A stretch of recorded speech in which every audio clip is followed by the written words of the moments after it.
मैं श्वेता दस्त्री आप सभी छात्रों का नागेश करसगी ऑर्किड स्कूल की तरफ से हमारी ऑनलाइन तासिका में स्वागत करती हूँ।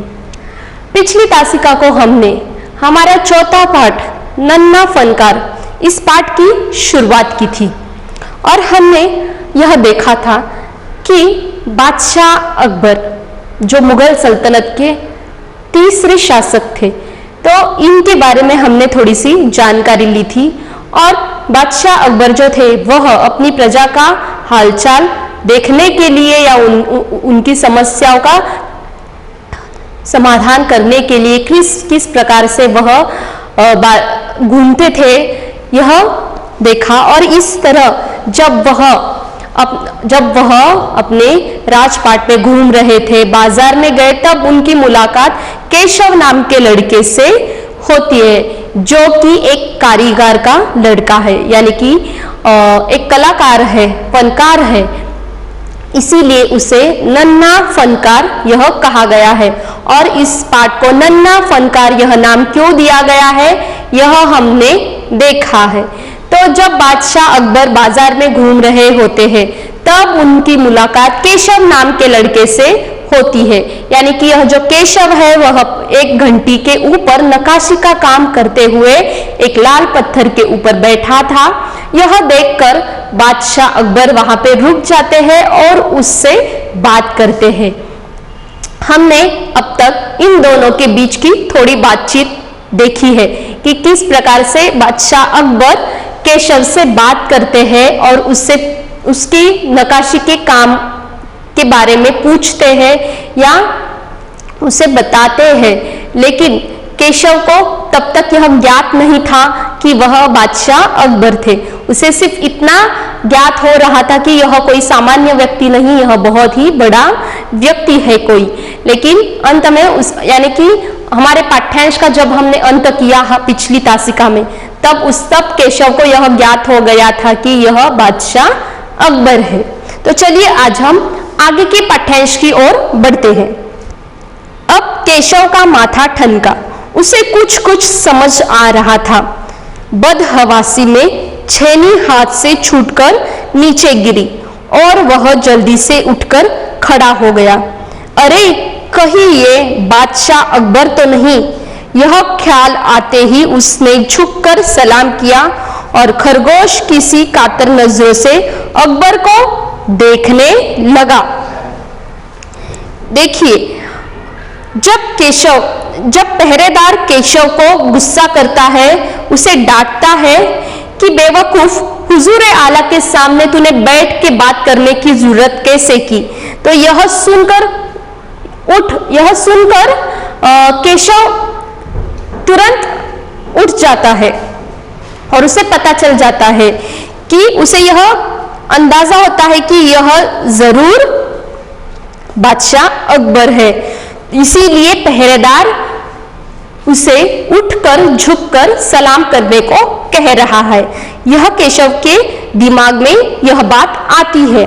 तो यह उसको समझते ही उसका जो माथा ठनका, यानी कि तुरंत उसका दिमाग जो है वह अचानक से उसे एक झटका लगता है और वह तुरंत उठकर खड़ा होता है और इसी जल्दबाजी में, बदहवासी यानी कि जल्दबाजी में उठने की वजह से उसके हाथ में जो छेनी और हथौड़ा था वह नीचे गिर जाता है और केशव जो है वह खड़ा होकर बादशाह अकबर को झुककर सलाम करता है और खरगोश किसी कातर नजरों से अकबर को देखने लगता है, यानी कि खरगोश जैसी छोटी छोटी आंखें कर वह घूरने लगता है बादशाह अकबर को। अकबर को पहरेदार की यह दखलंदाजी भली न लगी।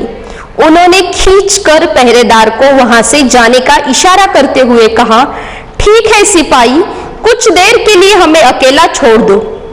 पहरेदार तो चला गया, मगर केशव असमंजस में था कि उसे क्या करना चाहिए।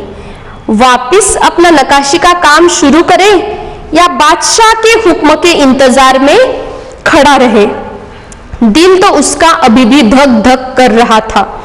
हाँ, पर अब वह डरा हुआ नहीं था, क्योंकि अकबर प्यार से उसे देखते हुए मुस्कुरा रहे थे।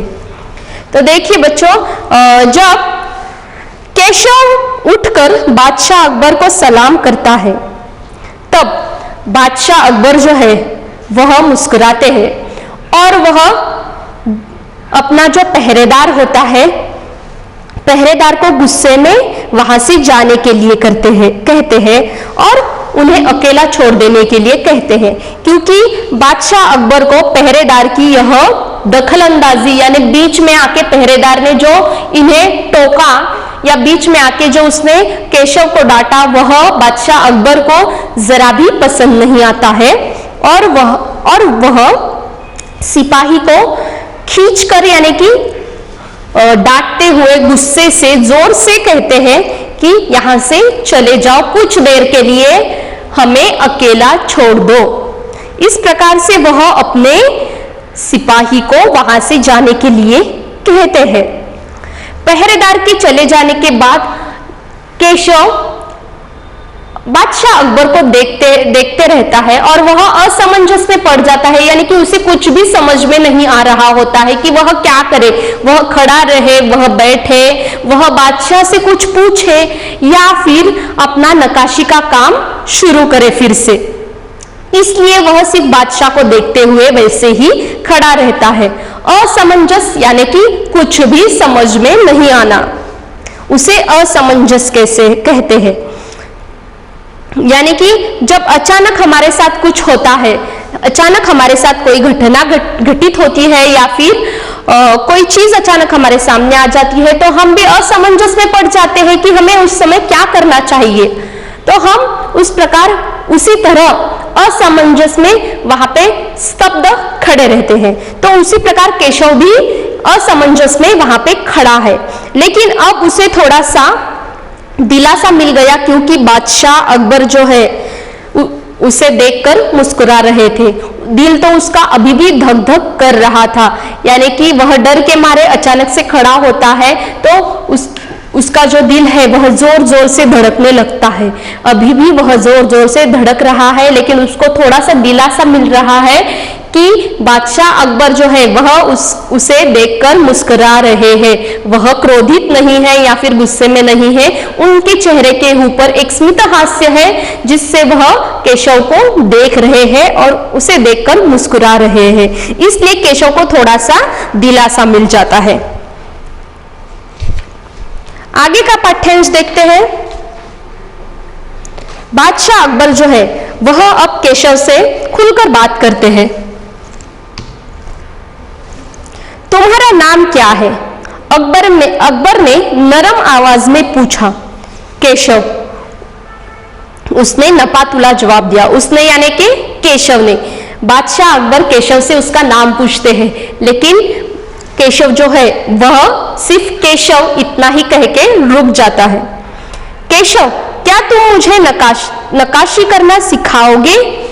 उलझन में पड़े केशव ने तुरंत सिर हिला दिया। बादशाह अकबर केशव से पूछते हैं कि क्या तुम मुझे यह नक्काशी का काम सिखाओगे?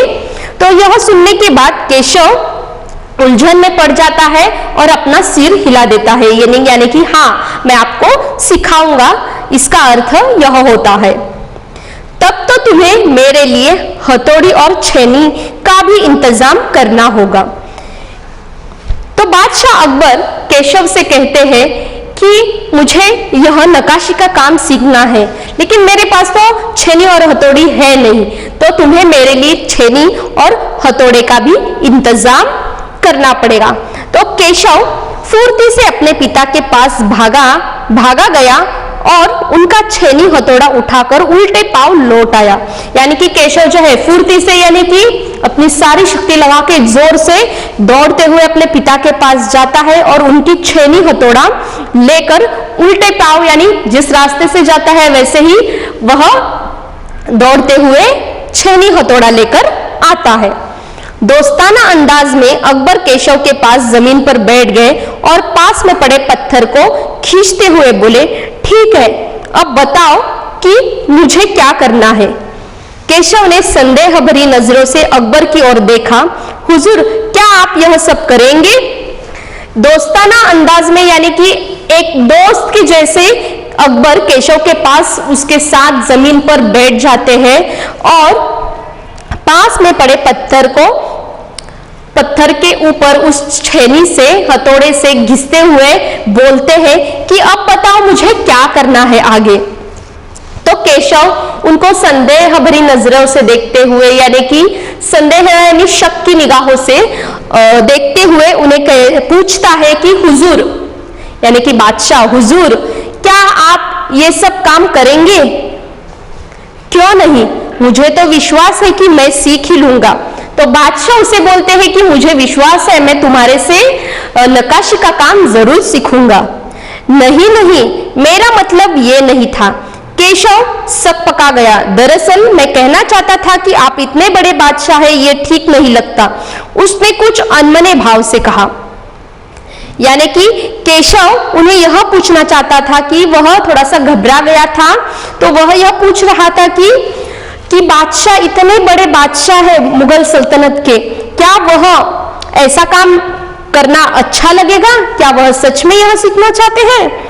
तो अकबर हंसकर बोले, अच्छा, लेकिन पिछले हफ्ते तो मैंने मिट्टी से भरी डलिया ढोने में किसी की मदद की थी, क्या यह काम उससे भी ज्यादा मुश्किल है? तो अकबर उसको हंसकर जवाब देते हैं कि पिछले हफ्ते मैंने किसी को मिट्टी से भरी डलिया ढोने में मदद की थी, तो ये तो उससे ज्यादा मुश्किल का नहीं है। केशव अभी भी असमंजस की स्थिति में था। वह अकबर के पास बैठ गया और उन्हें छेनी पकड़ने का सही तरीका सिखाने लगा। फिर जैसे कि केशव के पिता ने उसे सिखाया था, उसने कोयले के टुकड़े से पत्थर पर लकीरें खींचकर एक आसान सा नमूना बनाया और गंभीरता से कहा, देखिए, सिर्फ इन्हीं लकीरों को बहुत ध्यान से तराशना है। अकबर ने पत्थर पर छेनी रखी और जोर से हथौड़े से वार किया, जिससे कटाव ज्यादा गहरा हो गया। अरे अरे, नहीं नहीं, केशव ने तुरंत गलती पकड़ी। हथौड़े को आहिस्ता से मारना है, ऐसे उसने करके दिखाया। और हाँ, अपनी आंखें थोड़ी मीच कर रखे, वरना किरचे उड़कर आंखों में चली जाएंगी। अकबर मुस्कुराए, जी हुजूर। यानी कि देखिए, केशव असमंजस की स्थिति में था कि वह किस प्रकार अकबर को यह नक्काशी का काम सिखाए। वही अकबर एक दोस्त के जैसे उसके पास में बैठकर सीखने की इच्छा व्यक्त कर रहे थे और उसी तरह उन्होंने हाथ में छेनी और हथौड़ा पकड़ा था। फिर जिस प्रकार केशव के पिता ने केशव को यह नक्काशी का काम सिखाया था, उसी तरह केशव अकबर को यह नक्काशी का काम सिखा रहा था कि किस प्रकार से लकीरों को पत्थर के ऊपर तराशना है। तो वह एक कोयले का टुकड़ा लेकर पत्थर के ऊपर लकीरें खींचता है और बोलता है कि सिर्फ इन लकीरों को ध्यान से देखकर इन्हें तराशना है। और आप अपनी तो तभी बादशाह अकबर जो है वह जोर से छेनी और हथौड़े से वार करते हैं, जिससे कटाव जो है वह ज्यादा गहरा हो जाता है। तभी केशव बादशाह अकबर को टोकता है और बोलता है कि नहीं नहीं, इतनी जोर से नहीं, थोड़ा आहिस्ता से आपको तराशना है। देखिए, क्योंकि ज्यादा जोर से मारने से घाव ज्यादा गहरा होता है, जिससे नक्काशी ठीक से नहीं बन पाती है। इसलिए आहिस्ता आहिस्ता छन्नी हथौड़े से वार करते हुए, उकेरते हुए नक्काशी डिजाइन बनाना है। और आप अपनी आंखें थोड़ी मीच कर भी रखिए, क्योंकि किरचे यानी कि जब वह छन्नी हथौड़े से वार करेंगे, जब पत्थर के छोटे छोटे टुकड़े उड़ते हैं तो उन्हें किरचे बोला जाता है, तो वह आंख में चली जाने का धोखा होता है। इसलिए केशव अकबर को आंखें मीच कर रखने के लिए कहता है। तो यह सुनते ही अकबर थोड़े से मजाकिया होकर उसे बोलते हैं, जी हुजूर। तो जवाब में केशव भी मुस्कुरा उठा। यानी कि जब बादशाह अकबर अगले पन्ने पर देखिए, यानी कि जब बादशाह अकबर जी हुजूर बोलते हैं तो केशव भी मुस्कुराता है। चलिए आगे का पाठ्यांश देखते हैं। जवाब में केशव भी मुस्कुरा उठा। वह लगभग भूल ही गया था कि उसके बगल में बैठा यह व्यक्ति हिंदुस्तान का बादशाह है। एक अनाड़ी से वयस्क पर अपने काम की धाक जमाने में उसे मजा आ रहा था। वह बड़े ध्यान से देख रहा था कि अकबर किस तरह लकीरों को उकेर रहे हैं। बादशाह से जरा सी भी चूक हो जाने पर फौरन उसकी त्योरियां चढ़ जाती। काम करते करते अकबर पूछ बैठते, केशव सही नहीं है क्या? और केशव सिर हिलाकर अपनी सहमति जता देता। यानी देखिए, केशव को थोड़ा सा मजा भी आ रहा था कि वह एक अनाड़ी से वयस्क व्यक्ति पर अपना धाक जमा रहा था। यानी कि अकबर जो थे वह अनाड़ी थे, वह शिक्षित नहीं थे और थोड़े से उम्र में बड़े भी थे, तो इसलिए केशव को बहुत मजा आ रहा था कि वह इतने बड़े व्यक्ति को यह नक्काशी का काम सिखा रहा है। और वह ध्यान से देख रहा था कि अकबर किस प्रकार लकीरें उकेर रहे हैं, और जहां कहीं भी वह चूक जाते तो तुरंत वहां पे केशव अपनी आंखें चढ़ाकर उन्हें उनकी गलती दिखा देता था। वह यह भूल गया था कि उसके पास में बैठा हुआ जो व्यक्ति है वह भले ही अनाड़ी वयस्क हो, लेकिन वह हिंदुस्तान का बादशाह था। यह केशव थोड़ी देर के लिए भूल ही गया था, क्योंकि बादशाह अकबर उससे इस प्रकार दोस्त जैसा व्यवहार कर रहे थे। और बीच बीच में अकबर केशव को पूछते थे कि क्या मैं सही कर रहा हूं, तो केशव अपनी सहमति जता देता था अपना सिर हिलाकर। अकबर इत्मीनान से बैठ गए और केशव को काम करता हुआ देखने लगे। अपने काम में खोए हुए उन दोनों को इस बात का एहसास नहीं हुआ कि आसपास मौजूद दूसरे संगतराश उन्हें बड़े कौतूहल से देख रहे हैं। अकबर ने गौर किया कि केशव पत्थर पर बने नमूने को ही नहीं तराश रहा था, बल्कि अपनी तरफ से भी उनमें कुछ जोड़ रहा था, जिससे वे डिजाइन ज्यादा खूबसूरत लग रहे थे। तो अकबर जो है वह केशव के साथ जमीन पर बैठे हुए एकदम आराम से यह नक्काशी का काम सीख रहे थे। उन दोनों को इस बात का जरा भी एहसास नहीं हो रहा था कि बाकी के जो लोग हैं आजू बाजू के, वह उन्हें बहुत ही कौतूहल से, यानी कि बहुत ही आश्चर्यतापूर्वक देख रहे हैं। संगतराश यानी कि उसके साथ उसके जैसा पत्थरों पर नक्काशी का काम करने वाले उसके दोस्तों को संगतराश बोला गया है। अकबर केशव को इतनी ध्यान से देख रहे थे कि केशव सिर्फ पत्थर पर नक्काशी ही नहीं उकेर रहा था, तो मन से वह उसमें कुछ जोड़ भी रहा था कि जिससे उसकी जो डिजाइन है वह बहुत ही खूबसूरत लग रही थी। लड़के के काम करने के अंदाज को देखकर अकबर ने धीमे से कहा, केशव देखना एक दिन तुम बड़े फनकार बनोगे। हो सकता है कि एक दिन तुम मेरे कारखाने में काम करो। कारखाना? कैसा कारखाना? बस एक बार ये महल तैयार हो जाए और लोग आगरा से आकर यहाँ रहने लगे, तब मैं कारखाने बनवाऊंगा। इन कारखानों में मेरी सल्तनत के सबसे बढ़िया फनकार और शिल्पकार काम करेंगे। चित्र बनाने वाले कलाकार, गलीचों के बुनकर संगतराश, पत्थर और लकड़ी पर नक्काशी करने वाले शिल्पकार सभी वहां काम करेंगे। केशव का चेहरा चमक उठा। वह मुस्कुराते हुए बोला, मैं वहां जरूर काम करना चाहूंगा। तो देखिए, यह केशव जो है, केशव का जो काम करने का अंदाज है वह देखकर बादशाह अकबर उसे बोलते हैं कि तुम एक दिन बहुत ही बड़े फनकार बनोगे, यानी कि तुम बहुत बड़े कारीगर बनोगे, कलाकार बनोगे। क्या तुम मेरे कारखाने में काम करोगे?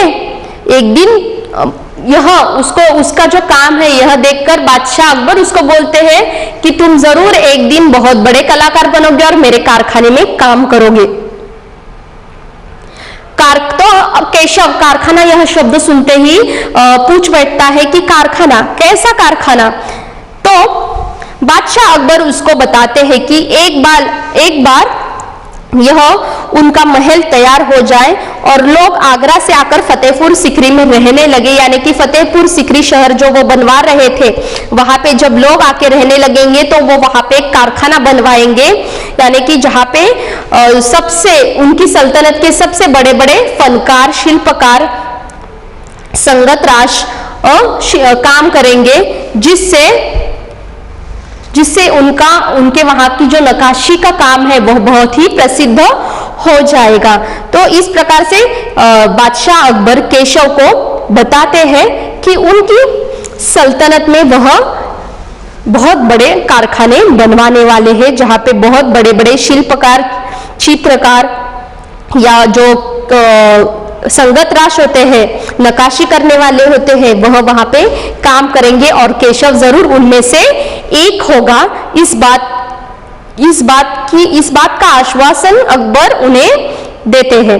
तो यह सुनते ही केशव का जो चेहरा है वह मुस्कुरा उठता है, वह चहक उठता है, खुशी से फूला नहीं समाता और वह अकबर को बोलता है कि मैं जरूर आपके कारखाने में काम करना चाहूंगा। आगे के पन्ने पर देखिए, बादशाह अकबर उठ खड़े हुए, जाते हुए बड़े प्यार से केशव का कंधा थपथपाया और कहा, अच्छा बेटा, अपना काम जारी रखो। फिर बादशाह अकबर जो है वो वहां उसके पास से खड़े हो जाते हैं, उठते हैं और जाते हुए केशव का कंधा थपथपाते हैं, यानी कि उसे शाबाशी देते हैं, उसे प्यार से शाबाशी देते हुए बोलते हैं कि इसी प्रकार अपना काम करो। हुजूर, क्या आप दोबारा आएंगे? केशव ने बड़ी उत्सुकता से पूछा। मैं जरूर आऊंगा केशव अकबर को जाते हुए पूछता है कि हुजूर, क्या आप दोबारा यहाँ पे आएंगे? तो अकबर उसे कहते कि हाँ, मैं जरूर आऊंगा तुमसे मिलने।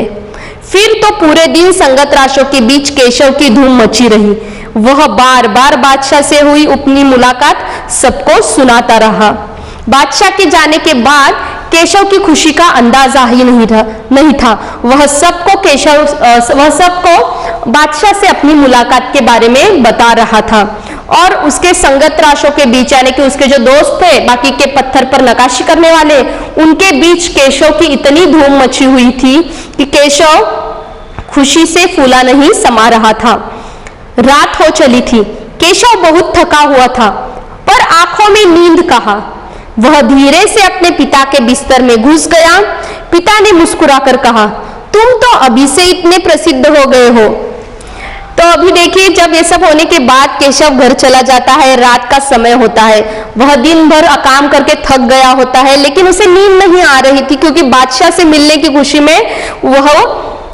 खुशी में उसे नींद बिल्कुल नहीं आ रही थी। वह अपने पिता के बिस्तर में घुस जाता है और उसके पिता उसे देखकर मुस्कुराते हैं और कहते हैं कि केशव, तुम तो इतनी छोटी उम्र में बहुत प्रसिद्ध हो गए हो, क्योंकि बादशाह ने स्वयं उससे नक्काशी का काम बैठकर वहां पे सीखा, उससे बात की, उसके साथ उसके पास वह बैठे, उसे प्यार से बादशाह ने सहलाया। यह सब लोगों ने देखा था, इसलिए केशव बहुत प्रसिद्ध हो गया था। बादशाह सलामत ने कहा है कि एक दिन मैं बहुत बड़ा कलाकार बनूंगा। अपने सिर को पिता की बाहों में सराहे टिकाकर केशव धीरे से बोला, हमारे बादशाह बहुत ही नेक इंसान है। बिल्कुल सही, पिता ने कहा।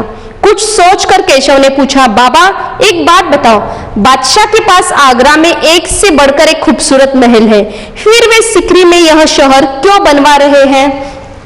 तो देखिए, केशव जो है वह अपने पिता से कहता है कि बादशाह ने मुझे बोला है कि मैं बहुत बड़ा कलाकार बनूंगा, और वह अपने पिता की बाहों में सिर रखकर उन्हें बोलता है कि बादशाह बहुत ही नेक इंसान है। फिर उनके पास आगरा में एक से एक बड़े बड़े महल है। फिर वह यहाँ पे सिकरी में नया शहर क्यों बनवा रहे हैं? इस प्रकार का सवाल केशव अपने पिता से पूछता है। तो केशव के पिता उसे बताते हैं। पिता ने कुछ याद करते हुए बताना शुरू किया, हाँ बेटा, बादशाह का आगरा बहुत सुंदर शहर है, पर सिकरी में नया शहर बनवाने का भी एक खास कारण है। मैंने सुना है कि जब बादशाह अकबर की कोई संतान नहीं थी, इस वजह से वे हर वक्त परेशान रहते थे। वे बहुत से साधु संतों और फकीरों के पास गए। भटकते भटकते बादशाह ख्वाजा सलीम चिश्ती के पास सिकरी आए। उन्होंने ही बादशाह को बताया कि उनके एक नहीं तीन संतानें होगी। शहजादा सलीम, मुराद और दनियाल, केशव ने चहकते हुए कहा।